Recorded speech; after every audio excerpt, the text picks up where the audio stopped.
सुमिरामा शारदा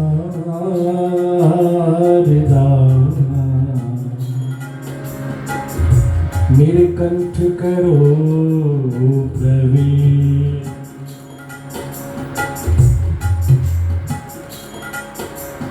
मेरे कांटों सभी करे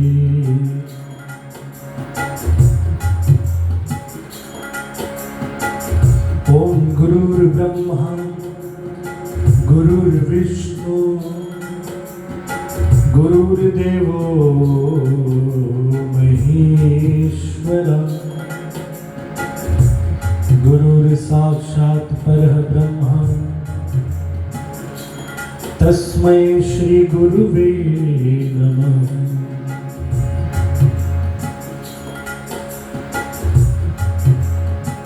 गजाननं भूतगणाधिसेवितं कपितजम्बूफलचारुभक्षणम् उमासुतं शोकविनाशकारकं नमामि विघ्नेश्वरपादपङ्कजम्। अखण्डमङ्गलाकारकं व्याप्तं येन चराचरं तत्पदं दर्शितं येन तस्मै श्री गुरुवे नमः। या कुन्देन्दु तुषारहार धवला या शुभ्रवस्ताम्रता या वीणा वरदण्डमण्डितकरा या श्वेत पद्मासना या ब्रह्मा चिदशंकर प्रभुतिभै देवै सदा वन्दिता सा मां पातु सरस्वती भगवती निःशेषजाड्यापहा। श्री कृष्णाय वासुदेवाय हरयेत परमात्मने प्रणतक्लेशनाशाय श्री गोविन्दाय नमो नमः। सच्चिदानंद रूपाय विश्वोत्पत्त्यादि हेतवे तापत्रयेन विनाशाय श्री गोविन्दाय वयं नमः। श्री कृष्णाय वयं नमः। वंशी विभूषित करात नवनीताभात पीताम्बराधरुणबिंब फलाधनुष्ठान पूर्णेन्दु सुंदर मुखारविंद नेत्रात् कृष्णात् परं किमपि तत्त्वमहं न जाने। जय जय राधारमण जय जय श्री राधारमण जय जय नवल किशोर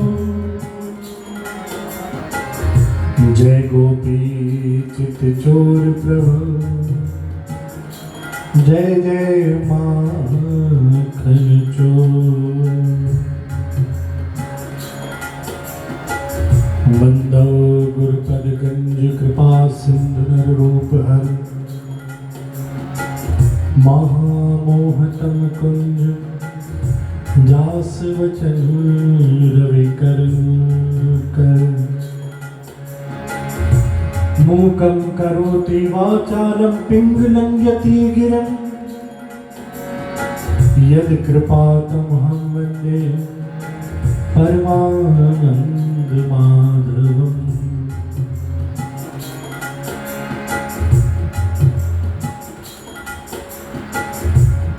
भक्त भक्ति भगवंत गुरु चतुर्नाम वपु एक इनके पद वंदन किए नासत विघ्न अनेक। इनके पद वंदन किए, नासत विघ्न अनेक। मंगल आदि विचार रह, बसत न और अनूप। हरिजन को जस गावते, हरिजन मंगल रूप। संतन निर्णय कियो, मत श्रुति पुराण इतिहास। भजपे को दो सुधर, के हरि के दास। श्री गुरु अग्रदेव आज्ञा दई, भक्तन को जस गाओ। भवसागर के तरन को, नाहिन और उपाओ। भवसागर के तरन को, नाहिन और उपाओ।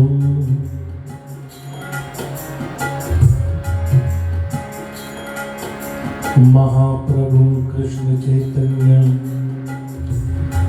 मन जो के चरण क्यों,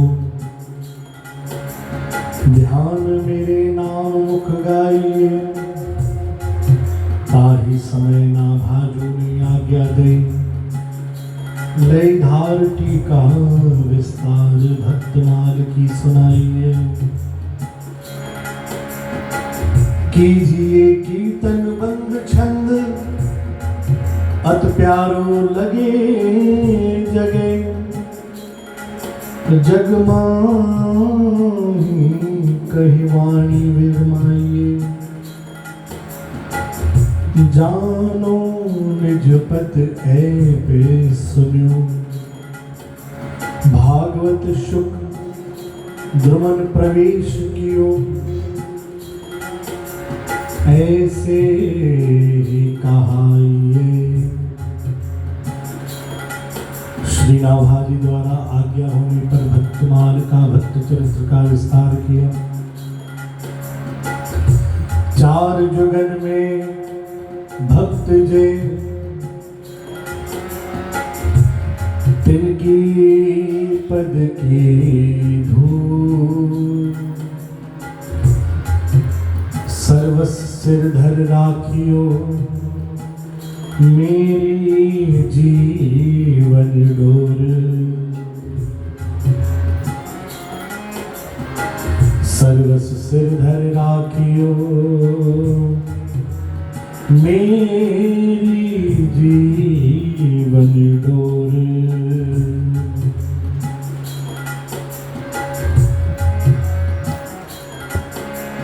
बार बार वंदन करो,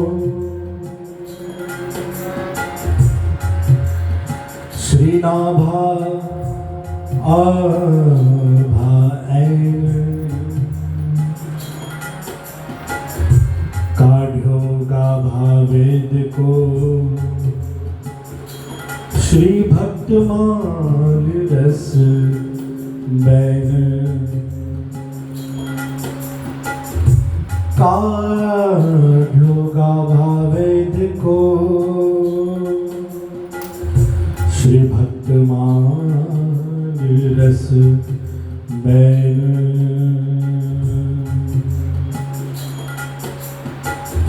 श्री प्रियादास के पद कमल,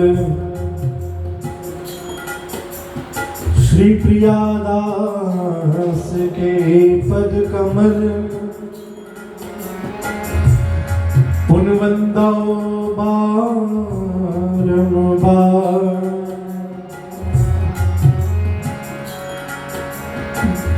कीन भक्त रस बोधनी। टीका अति सुख सार,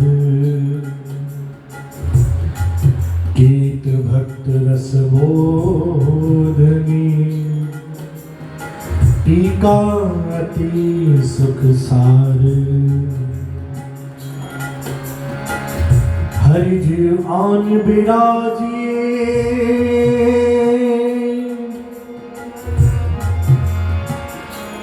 हरि जी आन बिराजिए कथा रसिक हरिदास तुम श्रोता भक्त मान के तुम पद रज हम दास तुम श्रोता भक्त मान के तुम पद रज हम दास तुम पद रज हम दास। बोले श्री कृष्ण कन्हैया लाल की भक्त वत्सल भगवान की।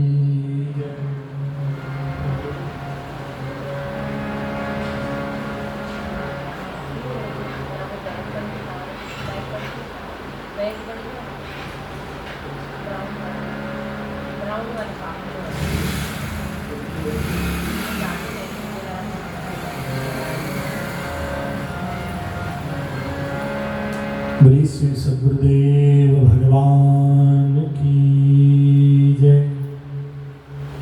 श्री कृष्ण कन्हैया लाल की जय। श्री रामचंद्र भगवान की जय।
बोलिए कृष्ण कन्हैया लाल की जय।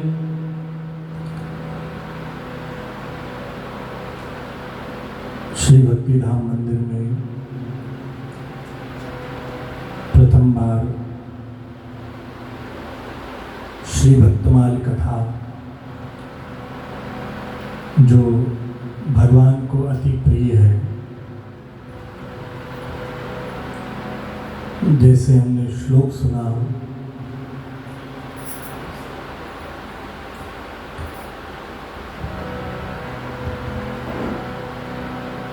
भक्तमाल के श्रोता श्री हरि विष्णु एवं समस्त देवगण सभी भगवान भक्तमाल की असली श्रोता यही है। श्री राम कथा जब होती है, हनुमान जी विराजते हैं, कथा सुनते हैं। श्री कृष्ण कथा होती है, कई भक्त भगवान की कथा सुनते हैं। और यह कथा एकमात्र ऐसी कथा है जिसे भगवान खुद स्वयं सुनना पसंद करते हैं। तो प्रथम बार भगवान को यह कथा हम यहाँ सुना रहे हैं। मन में भाव यही रखें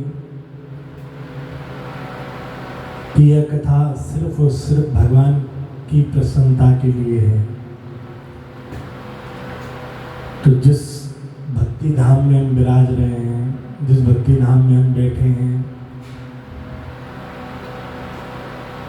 कहते हैं भागवत में वर्णन आता है, भक्ति महारानी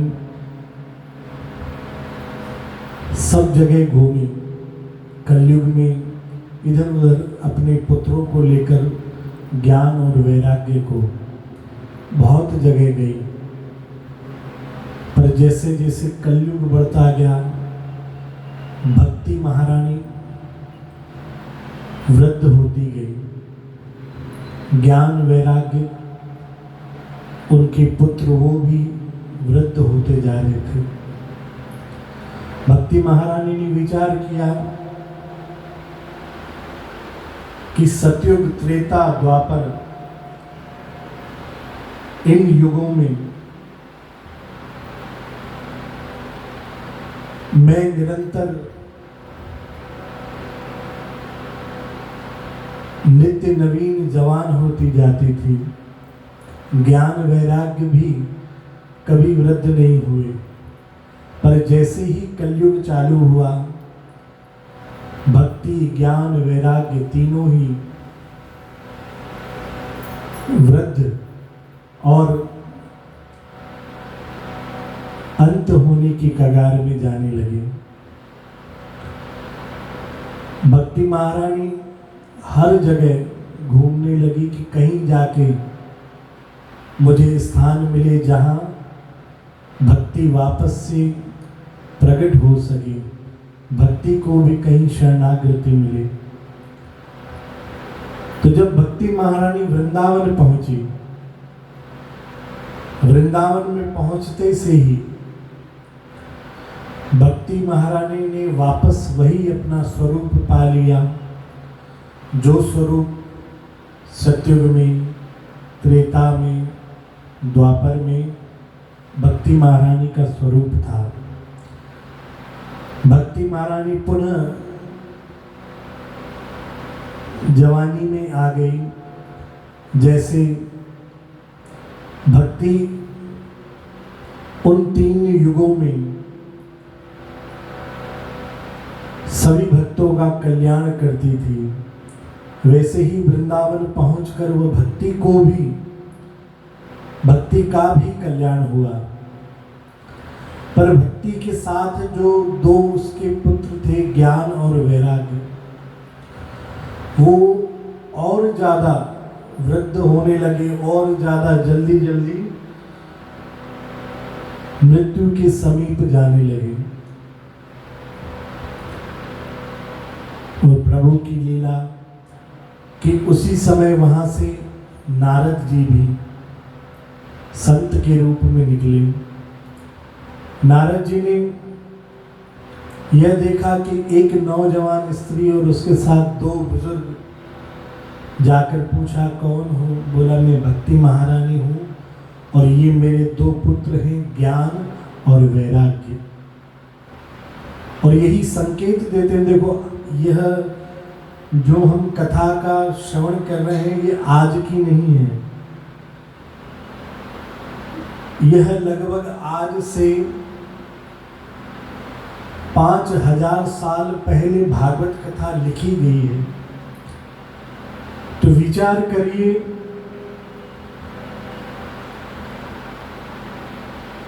कि जो स्थिति लिखी हुई है कि कलयुग जैसे ही आएगा लोगों का ज्ञान खत्म हो जाएगा, वैराग्य खत्म हो जाएगा और भक्ति भी खत्म हो जाएगी। व्यक्ति सिर्फ झूठ, आडंबर के पीछे भागेगा। बहुत साधारण से उदाहरण से हम अगर जो समझें, एक दूध वाला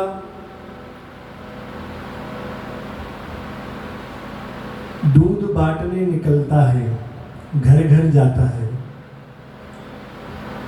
दूध को एक प्रकार हम अमृत का उदाहरण देते हैं कि अमृत रूपी है, लोगों को जीवन देता है, भरण पालन करता है, गौ माता का प्रसाद है। तो वो दूध वाला घर घर एक एक घर जाकर दूध बांटता है,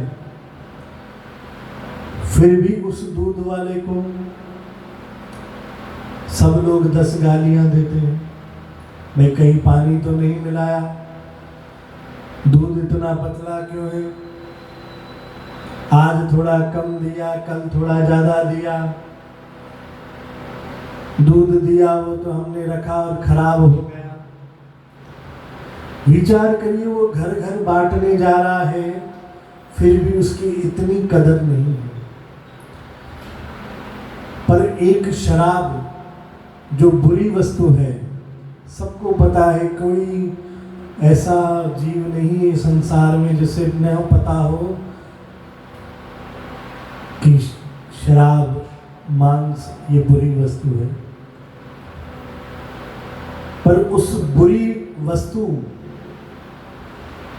अगर जो किसी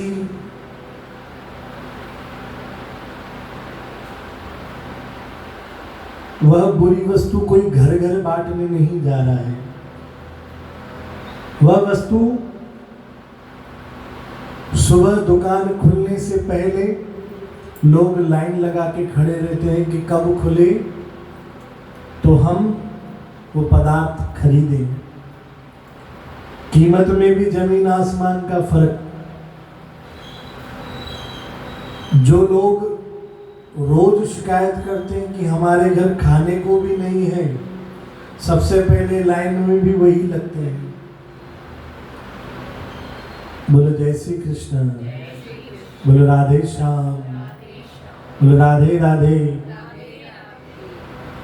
और दुकान खुलने से पहले वहां भीड़, दुकान बंद होने के बाद भी लोग लड़ते हैं, भाई दुकान बाद में बंद करो, पहले हमें दो। तो ये तो बहुत साधारण सा उदाहरण है, पर कलयुग में भक्ति की हालत यही है कि देखो,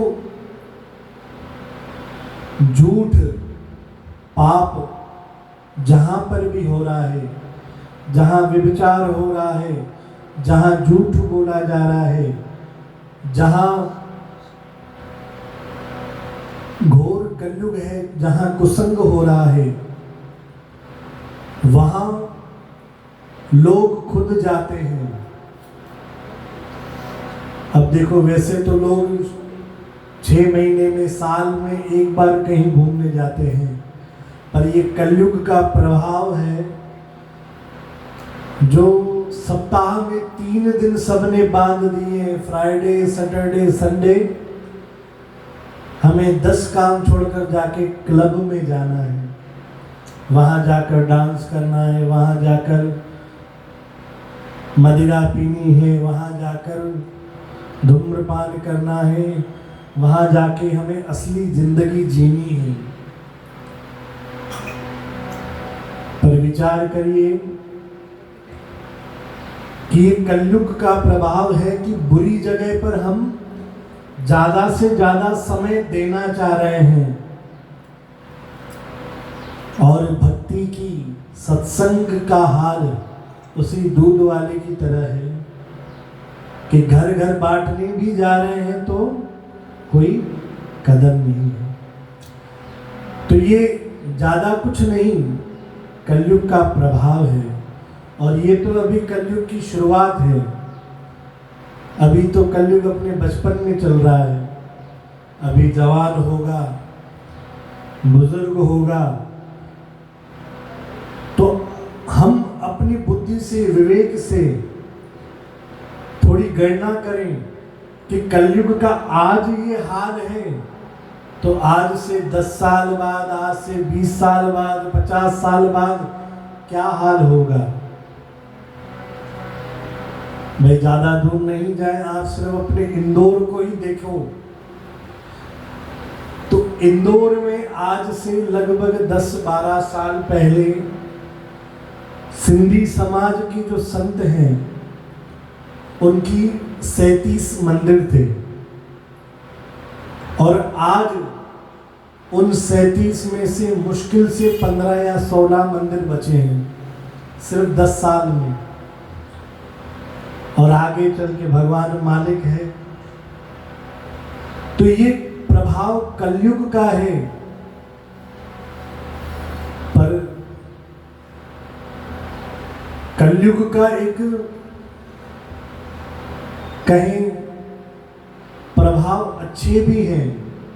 यहाँ तक तो हमने अभी सुना कि कलयुग के ये दुष्प्रभाव हैं, पर इस कलयुग में अच्छे प्रभाव क्या है कि जो भक्त इस कलयुग में, जो भक्त इस घोर कलयुग में भी भगवान का भजन नहीं छोड़ते। बोलो जय श्री कृष्ण, बोलो राधे श्याम। जो भक्त भगवान श्री हरि विष्णु, भगवान श्री कृष्ण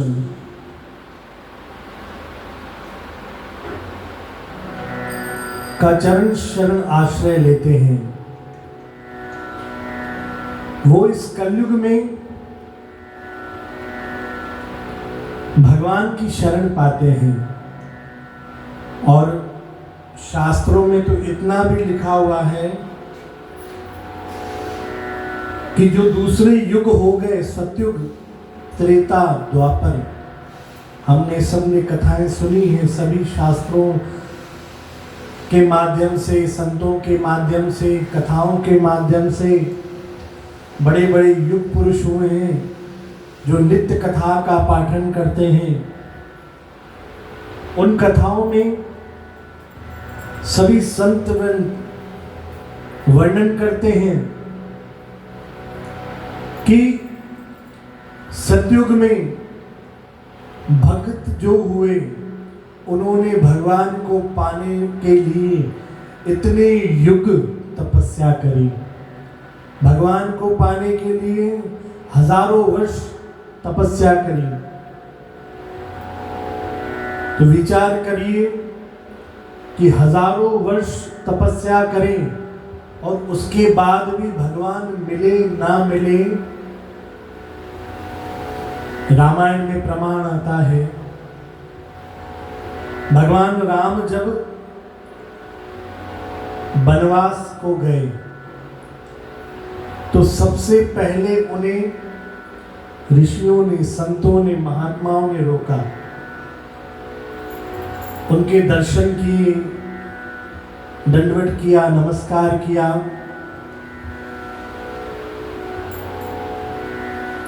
उन सब ऋषियों ने, संतों ने भगवान से बताया कि हम इतने सालों से, हम इतने युगों से यहाँ तपस्या कर रहे हैं, हम इस युग से तपस्या कर रहे हैं, हम सतयुग से तपस्या कर रहे हैं। किसी ने कहा मैं इतने सालों से, मैं इतने लाख साल से, मैं इतने हजार साल से तपस्या कर रहा हूँ और आज जाकर मेरी तपस्या सफल हुई। तो भगवान श्री राघवेंद्र सरकार ने कहा नहीं, अभी आपकी तपस्या पूरी नहीं हुई है, अभी और तपस्या करो, अभी और तपाओ अपने आप को, और चिंतन करो और मनन करो।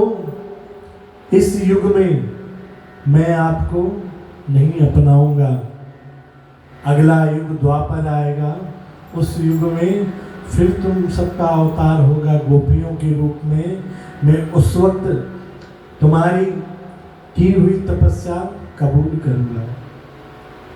तो विचार करिए, इतने लाख साल, इतने युग तपस्या करने के बाद भगवान ने उन्हें कबूल नहीं किया। और इसी के विपरीत हम कलयुग के जो भक्त हुए, जो इस कलयुग में भक्त हुए, जो आगे चलकर हम श्री भक्तमाल कथा में हम सुनेंगे। और भक्तमाल कथा देखो बहुत साधारण सा शब्द से हम समझ सकते हैं। एक होती है श्री भागवत कथा। भागवत कथा जो होती है वो भागवत जो भगवान के लिए कही गई हो, और एक कथा है भगवत कथा। भागवत और भगवत में फर्क है। भागवत जो भगवान के लिए कही गई हो, और भगवत जो भगवान के भक्त हैं उनके लिए कही गई हो। और ग्रंथ के नाम से भक्तमाल, भक्तों की माला नाम से स्पष्ट है। भगवान को दो चीजें नहीं सुहाती हैं। हम हमेशा ये जानने की कोशिश करते हैं भगवान को कौन सी चीज पसंद है, पर हम जिनसे प्रेम करते हैं, जिनसे ज्यादा निकट होते हैं, तो उसकी हम ये भी जानने की कोशिश करते हैं कि उसे जो कोई चीज ऐसी भी है कि जो उसे नापसंद हो, तो वो चीज हम नहीं करते। तो भगवान का स्वरूप ऐसा है, भगवान का स्वभाव ऐसा है कि आप भगवान को गाली दो तो भगवान उस चीज को ध्यान नहीं देता। भगवान उस चीज पे ज्यादा दिमाग नहीं लगाता। अब उसका भी कारण समझें कि छोटा बच्चा जब हमारे घर होता है, वो माता पिता की गोद में होता है, माता पिता उसे लाड लडाते हैं, वो बच्चा उसी माता के बाल खींचने भी लग जाएगा, तो माता हंसते हुए कहेगी ले ले ले ले ले, मेरे बच्चे ने मेरे बाल खींचे, खुशी होगी। वही बच्चा तमाचा भी लगा देगा तो खुश होगी। पर वो एक अवस्था की बात है कि वो बचपन में, तो ये भी हमारे सीखने के लिए कि हम भगवान पे हक तो जमाते हैं, हक में कुछ भी कह देते हैं, जमाना चाहिए, पर उसके लिए पहले हमें हमारी अवस्था तय करनी पड़ेगी कि हम भगवान के बच्चे बन के रहें, तो ये चीजें हमें माफ हो सकती है। और वही विचार करिए कि वही बच्चा बड़ा होकर अगर ये बात करे तो गलत भी कहलाएगी और माता पिता को अच्छी भी नहीं लगेगी। तो पहली बात हम ये पालन करें कि भगवान के आगे हमेशा हम छोटा बच्चा बनकर रहें। तो जो हमारी छोटी मोटी गलतियां हम करते हैं, जानबूझ के भी करते हैं, अनजाने में भी होती हैं, तो वो छोटी मोटी गलतियां हमारी माफ हो जाएंगी अगर जब हम भगवान के आगे बच्चा बनकर रहेंगे। बोलो जय श्री कृष्ण, बोलो राधे श्याम, बोलो राधे राधे। अब भगवान को क्या नहीं पसंद है?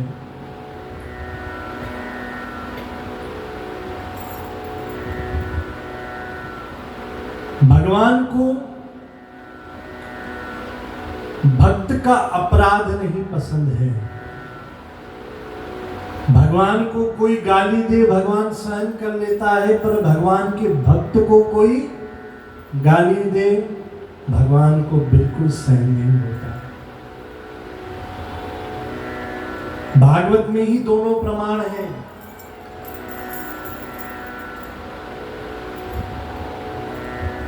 और भाई आप कहेंगे भाई आप तो भक्तमाल कथा कर रहे हो, पर कथा पूरी अभी ठाकुर जी की ही हो रही है, भागवत की ही हो रही है। अभी तक भगवत पर हम नहीं पहुंचे हैं।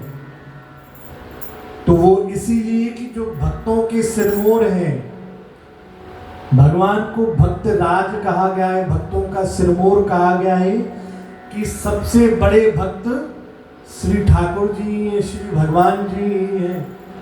इसलिए उनकी कथा पहले है कि सबसे बड़े भक्त दुनिया में श्री ठाकुर जी ही हैं।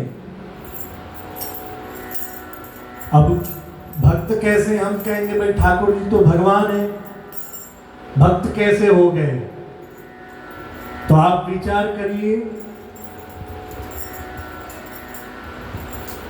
भगवान ने नरसिंह मेहता के यहां जाकर नौकरी करी, धन्ना जाट के वहां जाकर उसका हल चलाया। इन सभी भक्तों की कथा हम विस्तार से आगे सुनेंगे, पर ये हम अभी भगवान का भाव सुन रहे हैं। भगवान ने अपने भक्तों की जाकर सेवा करी, और भक्तों की सेवा तो बहुत दूर रही, भगवान सेना नाई के यहां गए। अब विचार करो, नाई, हम नाई के वहां जाते हैं, जो आज मॉडर्न युग में कहेंगे हम भाई सैलून में जाते हैं, पार्लर जाते हैं, पर वो हम आज थोड़ी सी घृणा करते हैं। पर विचार करिए, भगवान स्वयं जब सेना नाई के पास गए, उसकी भक्ति से रीझ कर, उसके भजन से रीझ कर, भगवान ने कहा भाई तेरा भजन मुझे इतना मीठा लग रहा है, तू ये काम मत कर, तू मेरा भजन कर, बहुत मीठा लगता है मुझे। तो सेना नाई ने कहा भाई मैं भजन करूंगा तो मेरा काम कौन करेगा? कहा भाई कौन सी बड़ी बात है, तेरा काम मैं कर लूंगा, तू मुझे भजन सुना, मैं तेरा काम कर लूंगा। कहा भाई तो आप त्रिलोकी के नाथ हो, वैकुंठ में रहने वाले हो, मेरा काम छोटा सा है, मैं नाई हूं, मेरे को सेवा करने का काम है, सेवक थोड़ी नहीं आप बनोगे, आप तो भगवान हो। भगवान ने कहा तू सिर्फ भजन की चिंता कर, तू सिर्फ भजन कर, बाकी सब काम मैं करूंगा। और ऐसा ही हुआ, सेना नाई जब भजन पे बैठा, भगवान ने नाई की वेशभूषा पहनी, सारे अपने आभूषण उतार दिए, सारे अपने वस्त्र जो भगवान पहनते हैं राजशाही, वो सब उतार दिए, और साधारण सा धोती कुर्ता, वो भी 10 जगह से फटा हुआ पहन लिया, और जो नाई के हाथ में सामान, हथियार, केची, कंगा, वो भगवान ने धारण कर लिया। विचार करो कि वेद, शास्त्र, पुराण भगवान को जब तैयार करते हैं तो भगवान के हाथ में शंख, चक्र, गदा, अलग अलग चीजें देते हैं जिससे भगवान का अलंकार बढ़ता है। पर एक भक्त भगवान को तैयार कर रहा है भाव में, तो भगवान को नाई का स्वरूप में तैयार किया। विचार करिए, हम अपने घरों में, मंदिरों में जब भगवान का श्रृंगार करते हैं तो सोचते हैं अच्छे से अच्छे जेवर पहनाएं तो भगवान खुश होंगे, अच्छे से अच्छे वस्त्र पहनाएं तो भगवान खुश होंगे।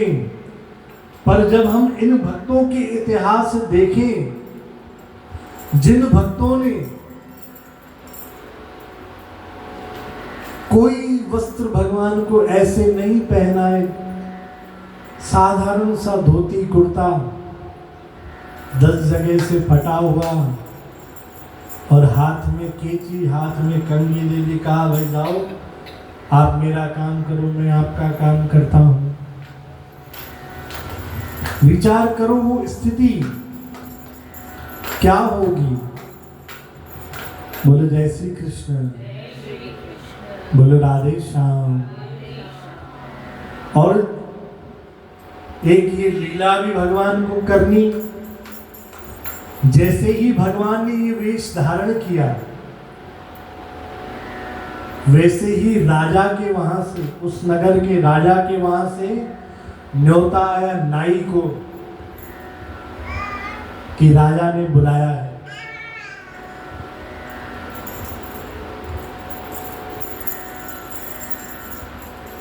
अजाब सैन्य नाई ने कहा कि भाई अब मैं जाऊं थोड़ी देर जाके राजा की सेवा करके आऊं। बोले नहीं, तुझे मैंने कहा भजन कर, तेरा काम मैं करूंगा। तो भगवान स्वयं तैयार हुए राजा के वहां जाने के लिए, और राजा के वहां जब भगवान पहुंचे, विचार करो कि एक राजा है और एक सेवक है। राजा को नहीं पता कि वो सेवक जो आया है वो स्वयं भगवान है, स्वयं श्री हरि है, स्वयं श्री नारायण है। जैसे हम अपने सेवक को, नौकर को बुलाते हैं, जैसे हमारे घर पे काम वाली बाई आती है, भले बेचारी रोज टाइम पे आती है, तो भी हम एक नियम बना हुआ है कि उसे हम डांटते जरूर हैं। बिना डांटे हमारा काम नहीं होता है। जैसे ही आएगी हम उसे किसी न किसी बात पे डांटेंगे जरूर, और डांटते हुए डर भी लगता है कि भाई डांटे तो कहीं भाग न जाए। पर ये एक मनुष्य का स्वभाव है कि अपना प्रभाव बना के रखने के लिए कोई काम नहीं डांटने का, पर एक ये मनुष्य का स्वभाव है कि हमें हमारा प्रभाव बनाने के लिए हम वो काम जाने अनजाने कर ही देते हैं। मन में भय भी रहता है कि हमारे डांटने से चली न जाए, हमारा काम आधे में ना छोड़ दे, और डांटने के बाद उसको थोड़ा पुचकार भी देते हैं। खाना खा के जा, मिठाई खा के जा, बिस्कुट लेके जा, 10 रुपये बढ़ा के दे देंगे, 20 रुपये बढ़ा के दे देंगे, जैसे वो डांट भूल जाए। तो ये स्वभाव हम सबका बन गया है कि अपना प्रभाव बनाने के लिए हम हमसे जो नीचे हैं, हमसे जो छोटे हैं, उन्हें इसी प्रकार दबाते हैं। तो जैसे ही राजा के पास भगवान पहुंचे सेवक बनकर, तो राजा ने उसी आवाज में जैसे एक सेवक को बुलाते हैं कहा, भाई आज इतनी देर लगा दी, कोई तुझे बोलने वाला है नहीं, अपनी मर्जी से आता है, अपनी मर्जी से जाता है। राजा से बड़ा हो गया, तुझे न्योता देना पड़े, खुद ही समय से आ जाया कर। विचार करके देखो गहरी बुद्धि से कि साक्षात श्री हरि विष्णु, श्री हरि नारायण, जिनका स्वागत करने के लिए तीनों लोक लालायित रहते हैं, सभी देवी देवता एक दर्शन पाने के लिए तरसते हैं, वो किसी के द्वार पे जाएं और ऐसी डांट पड़े, तो कहीं न कहीं ये एक कलयुग का भी प्रभाव है कि कलयुग में व्यक्ति एक संत और असंत में फर्क नहीं कर पाता है, एक भक्त और जो भक्त नहीं है उनमें फर्क नहीं कर पाता है। कलयुग में व्यक्ति खुद को पुजाना ज्यादा चाहता है, भगवान से दूर भागना चाहता है। तो राजा के पास जब सैन्य नाई के रूप में भगवान पहुंचे, भगवान की सारी डांट सुनी और भगवान की खूब सेवा, राजा की खूब सेवा करी, तेल लेकर पूरे शरीर पर मालिश करी, राजा की हजामत करी। पर जो राजा ने एक प्रभाव जमाना चाहा था, जो ही भगवान का हाथ लगा मन निर्मल हो गया। देखो ये भी प्रभाव है कि हम भगवान को जाकर, भगवान के मंदिर में जाकर जब माथा भी टेकते हैं तो मन में थोड़ी मलिनता बाहर होती है, निर्मलता आती है, मन थोड़ा निर्मल होता है।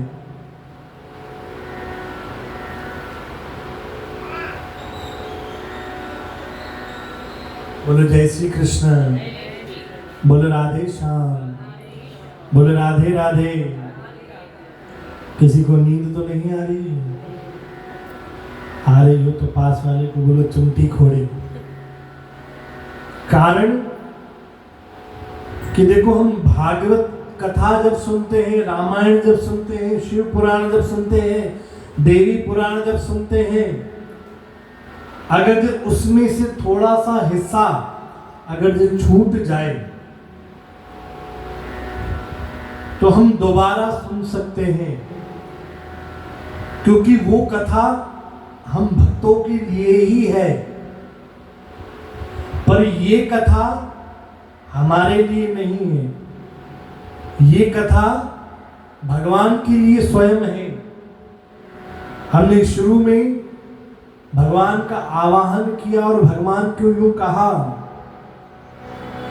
हरि जीव आन बिराजिए, कथा रसिक हरिदास, तुम श्रोता भक्त माल के, तुम पद रज हम दास। तुम श्रोता भक्त माल के, तुम पद रज हम दास।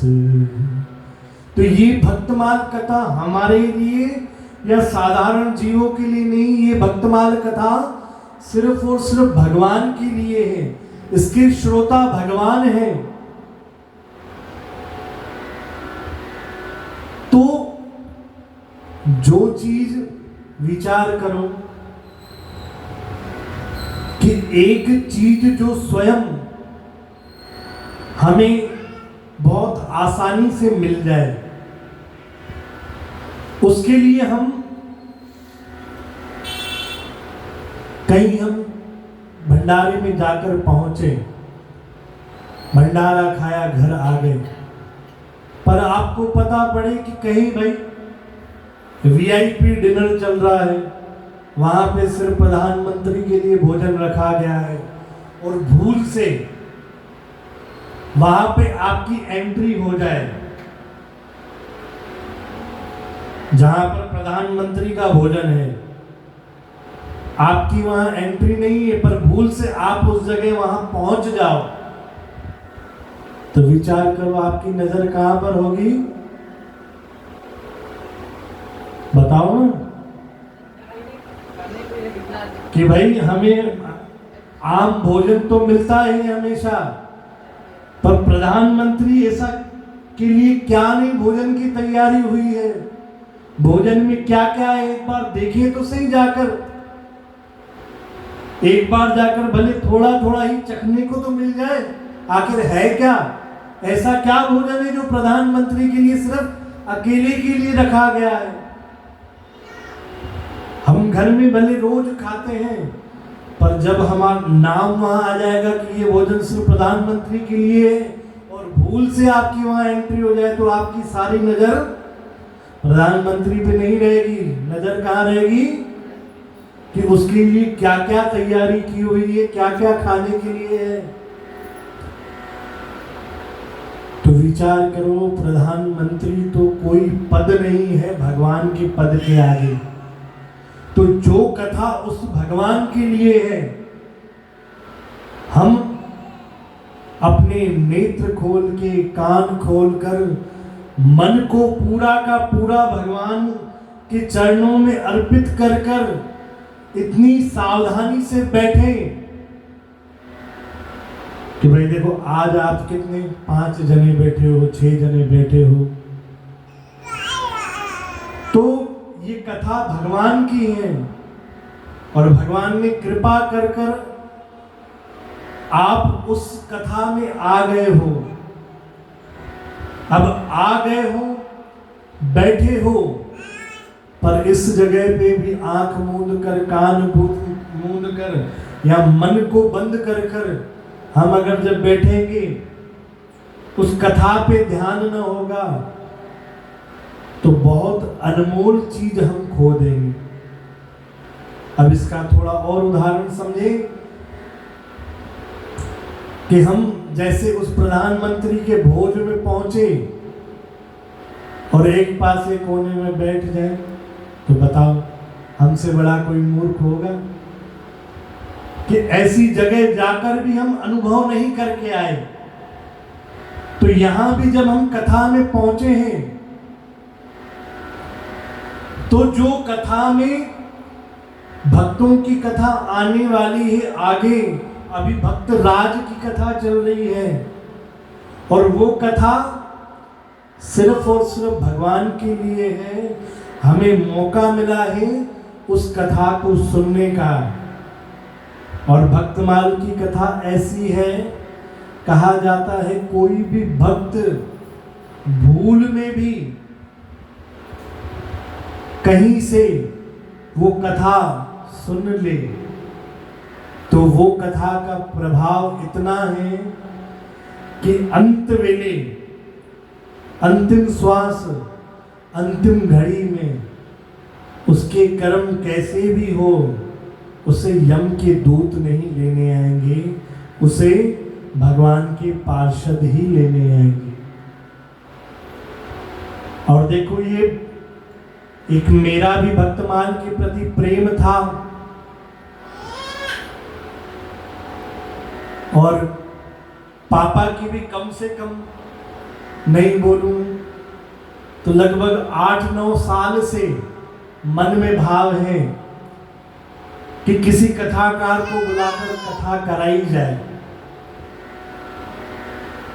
पर अब देखो भगवान की इच्छा ऐसी, होने को तो कथा हो सकती थी पर मन में यही विचार आता था कि हम करने को तो खूब बड़े बड़े कथाकार को बुला ले, पर अगर जब कोई श्रोता नहीं आएगा तो उस कथाकार के प्रति हम अपराध करेंगे कि जो उस कथा को महत्व मिलना चाहिए वो नहीं मिला। तो यही बस विचार करके वो कथा हम पोस्टपोन करते जाते थे कि भाई देखेंगे आगे, देखेंगे। पर अब देखो अब की बार ऐसा प्रबल बना योग, चालीसा की तैयारी हुई कि क्या करें भाई। तो मेरे मन में भी था कि कथा होनी चाहिए, पापा के मन में भी था। मात्र 2 दिन पहले ये तैयारी हुई है, मात्र 2 दिन पहले। कोई पहले की कथा नहीं पढ़ के बैठा हूँ, मेरी प्रथम बार भक्तमाल कथा पढ़ने की कोशिश कर रहा हूँ।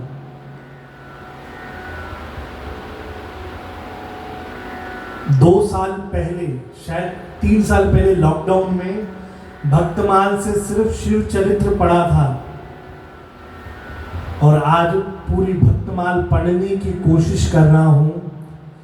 2 दिन पहले मम्मी ने कहा भाई भक्तमाल कथा करो, मैंने कहा तुरंत हाँ।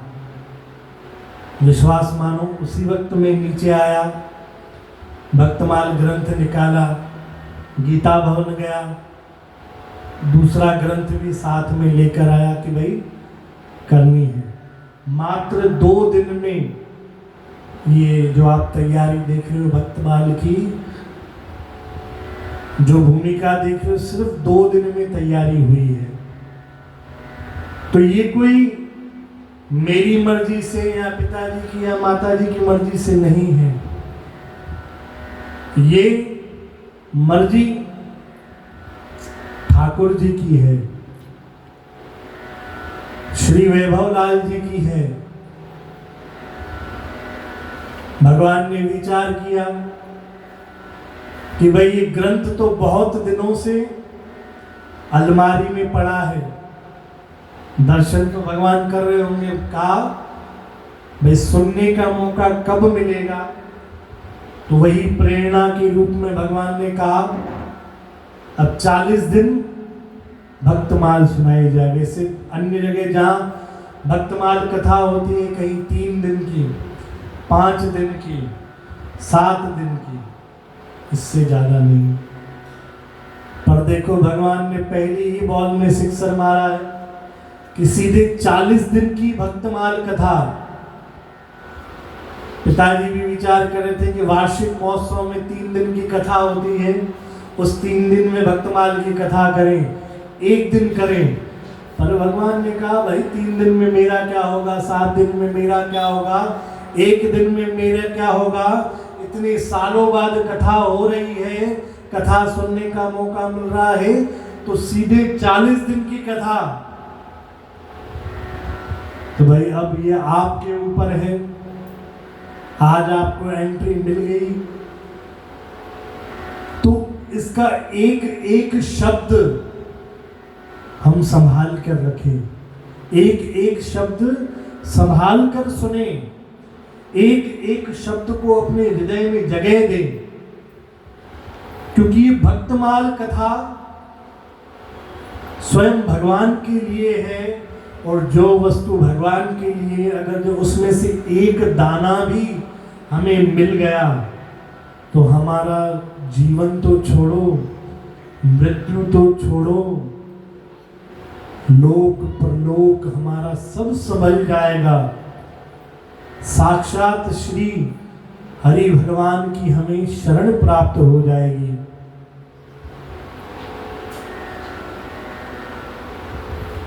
तो इसी भाव को संभाल कर, जैसे भाव चालू हुआ, भक्ति वृंदावन में जाकर जवान हुई, उसी भाव को ध्यान रखते हुए सिर्फ आखिरी में 5 मिनट, वैसे समय तो हो गया है, सिर्फ 2 मिनट बाकी हैं, पर मालिक हम भगवान के चरणों में, वहीं हम सब मिलकर वृंदावन पहुंचे, वृंदावन का दर्शन करें कि वृंदावन क्या है। तो ये जो हमारे अंदर भक्ति वृद्ध हो चुकी है, भक्ति खत्म हो चुकी है, वृंदावन का आसरा लेंगे तो वो भक्ति हमारे अंदर भी जो है वो जवान होगी।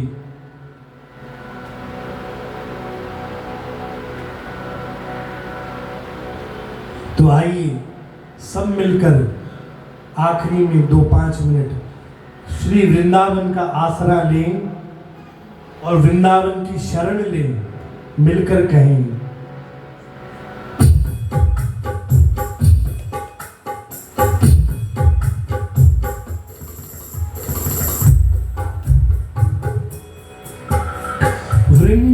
वृंदावन की जय है, वृंदावन की जय। और सबसे विनती है कि हम यहाँ कोशिश करेंगे भजन कम हो, भगवान के पद ज्यादा हो, भगवान के श्लोक ज्यादा हो। तो ये भगवान का पद ही हम पढ़ रहे हैं, सब मिलकर जितना, मैंने कहा ना कि भाई जितना मिलता जाए हर शब्द उठाते जाओ, तो सब मिलकर यह पद का गायन करो, जो शब्द समझ में आए बोलते जाओ, कोई भी शांत ना रहे। वृंदावन की जइए, वृंदावन की जय, शरण श्री वृंदावन की जय, शरण श्री वृंदावन, शरण श्री वृंदावन, शरण श्री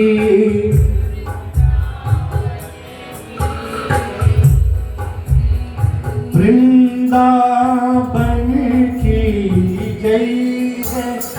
ओ वृंदावन की जय, शरण श्री वृंदावन की जय है, शरण श्री वृंदावन की जय। अब वृंदावन की शरण क्यों जाएं? सेवा कुंज समीप बैठ के, सेवा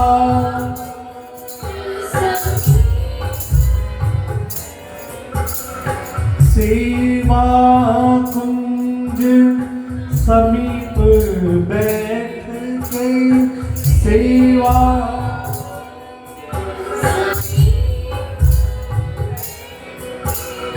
दंपति ध्यान समये, ओ दंपति ध्यान समये।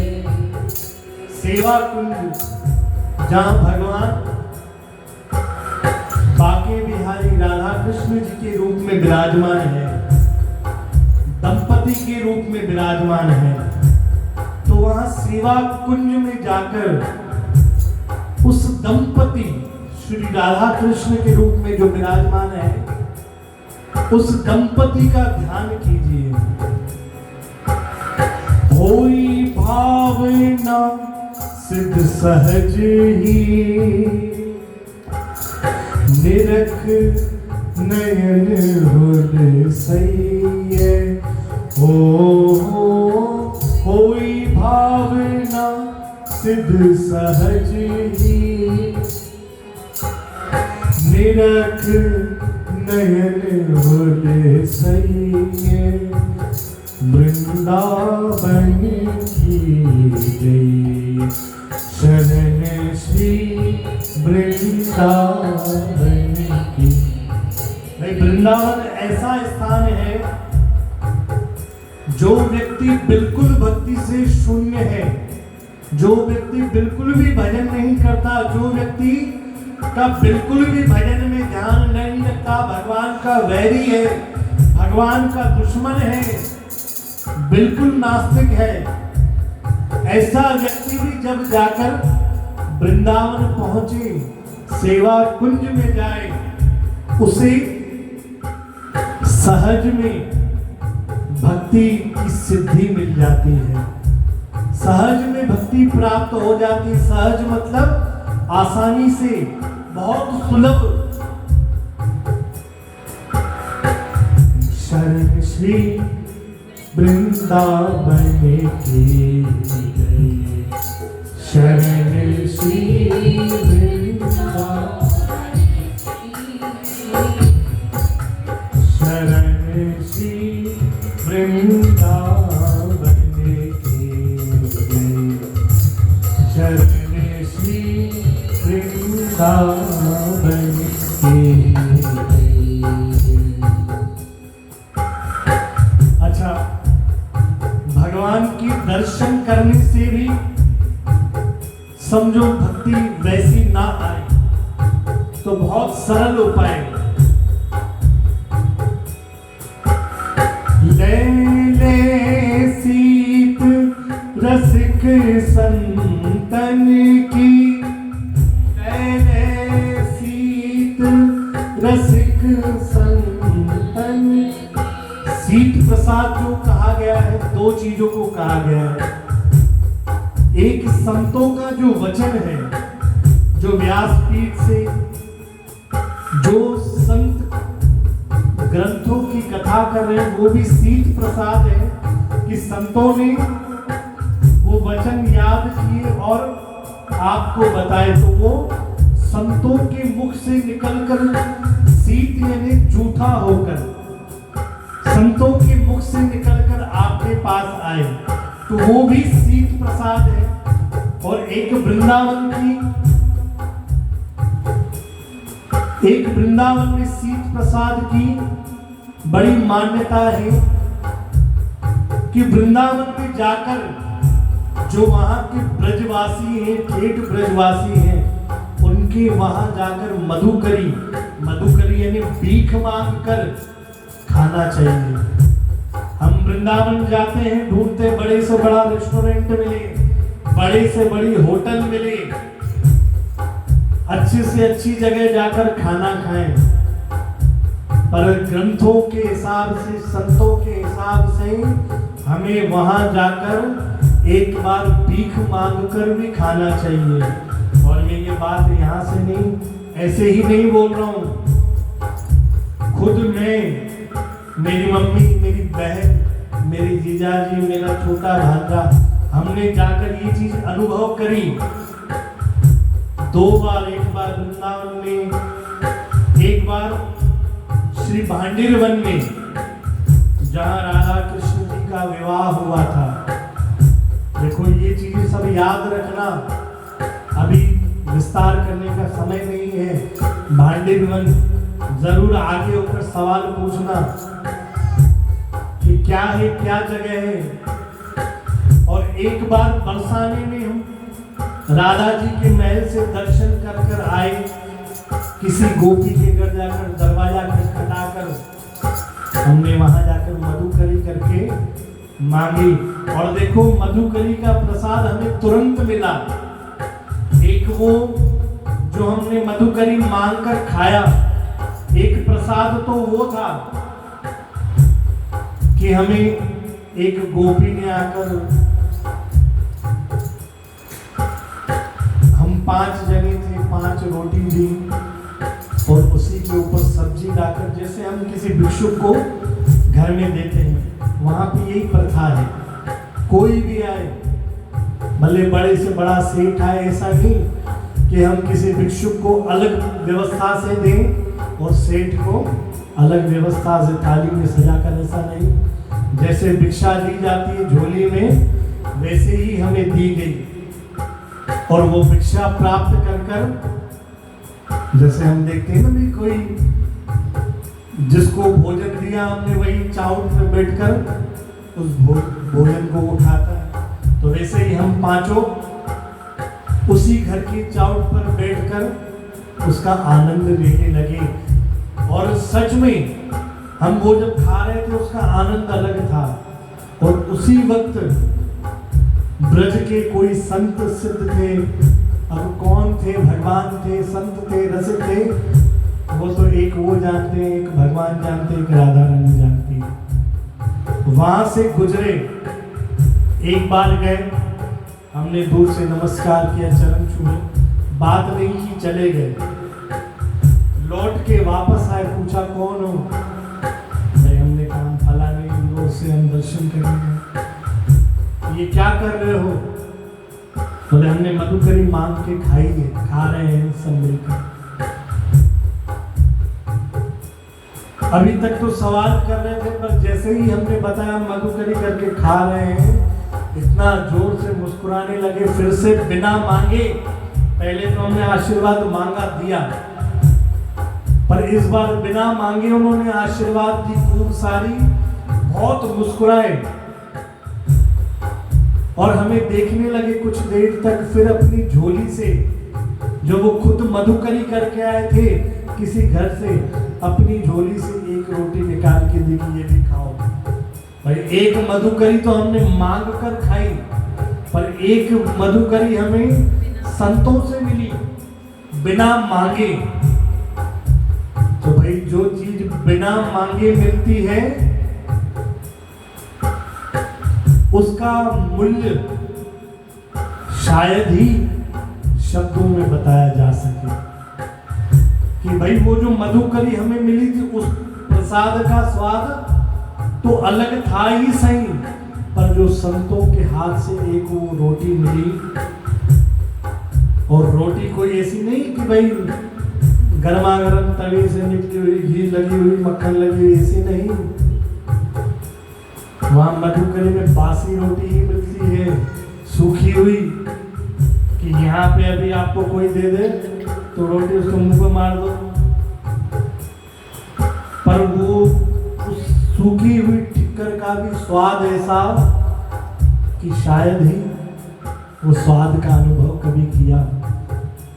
तो वो स्वाद उस चीज का नहीं था, वो शीत प्रसाद संतों के द्वारा हमें मिला।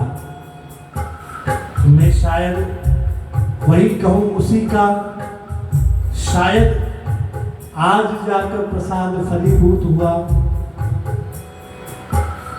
जो भाई जीवन भर लोगों के लिए कथा तो बहुत करी है।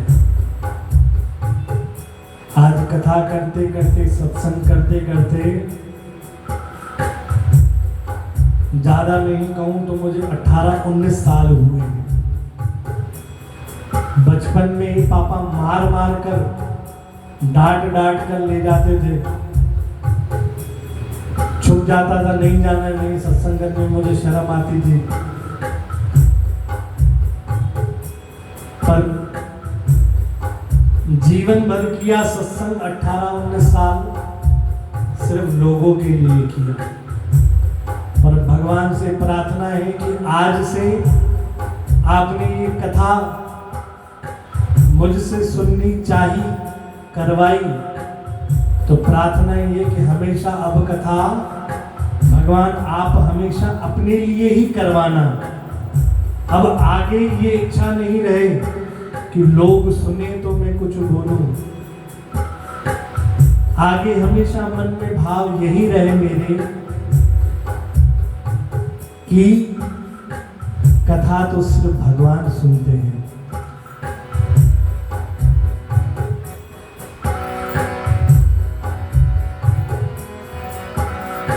ले ले सीत रसिक संतन की, ले ले सीत रसिक संतन की, बाधा भूत भगैये, हो बाधा भूत भगैये। शीतल सुंदर जल यमुना को, शीतल सुंदर जल यमुना को, पी पी प्यास मिटैये, हो पी पी प्यास मिटैये। शरण श्री वृंदावन की जय, शरण श्री वृंदावन।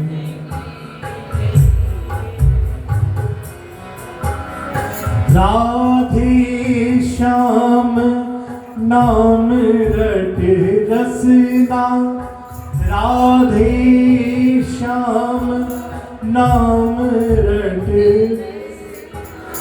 आंसू भगन बहैये, हो आंसू भगन बहैये।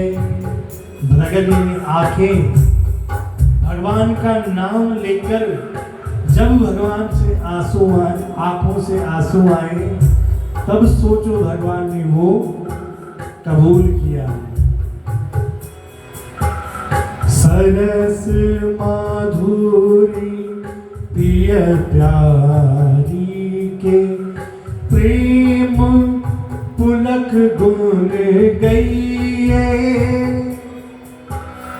प्रेम पुलक गुण गइये। शरण श्री वृंदावन की, शरण श्री वृंदावन, वृंदावन की जय, हो वृंदावन की जय, शरण श्री वृंदावन की, शरण श्री वृंदावन की,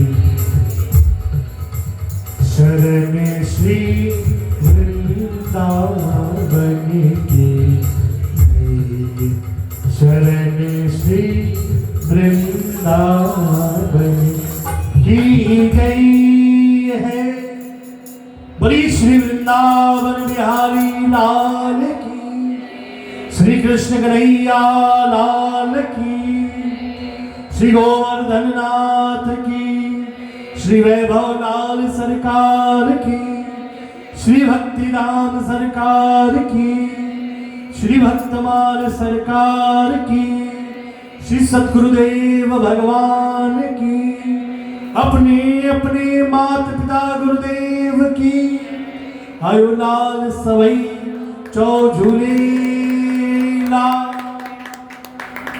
तो आज हमने थोड़ा सा भक्तराज श्री ठाकुर जी, श्री कृष्ण कन्हैया लाल जी के चरित्र को सिर्फ अभी थोड़ा सा छुआ है, और इस 40 दिन में हम निरंतर इस कथा के भीतर प्रवेश करते जाएंगे।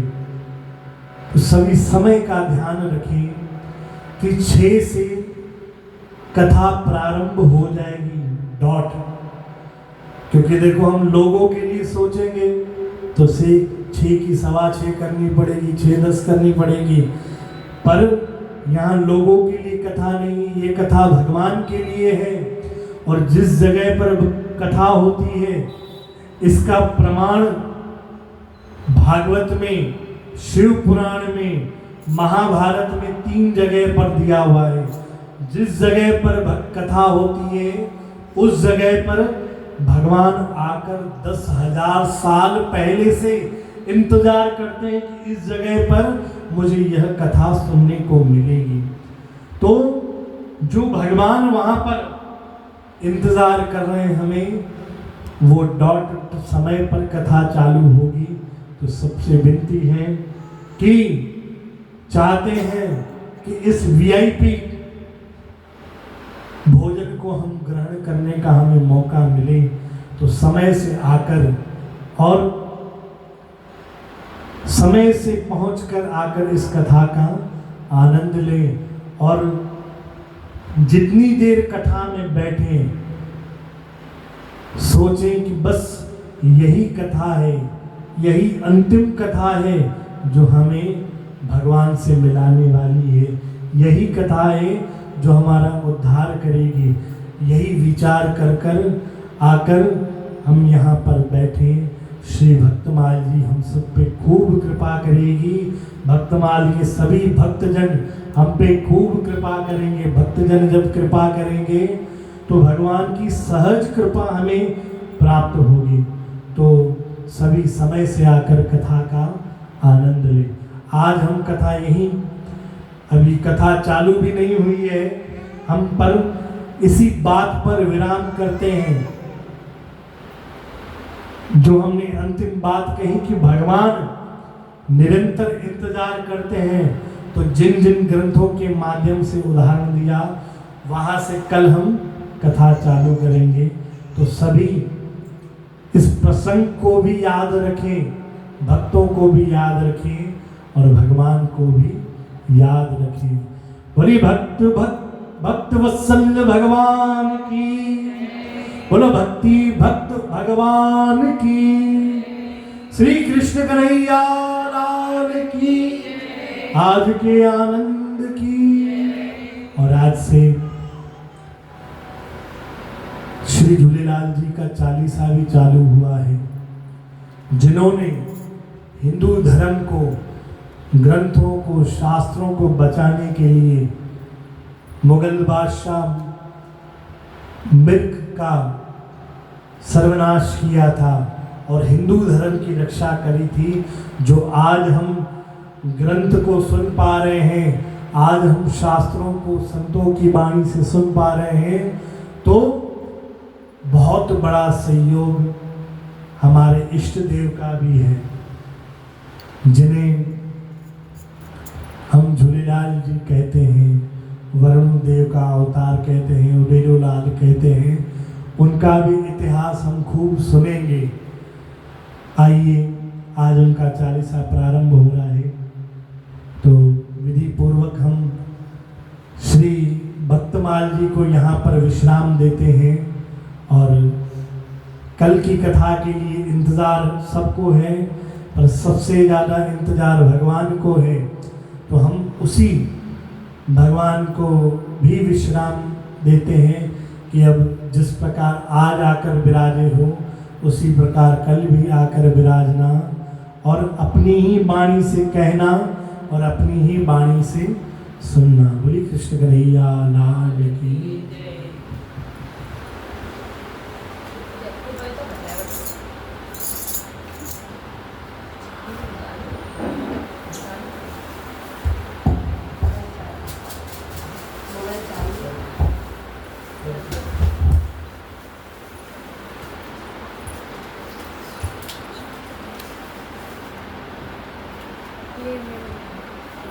निकाल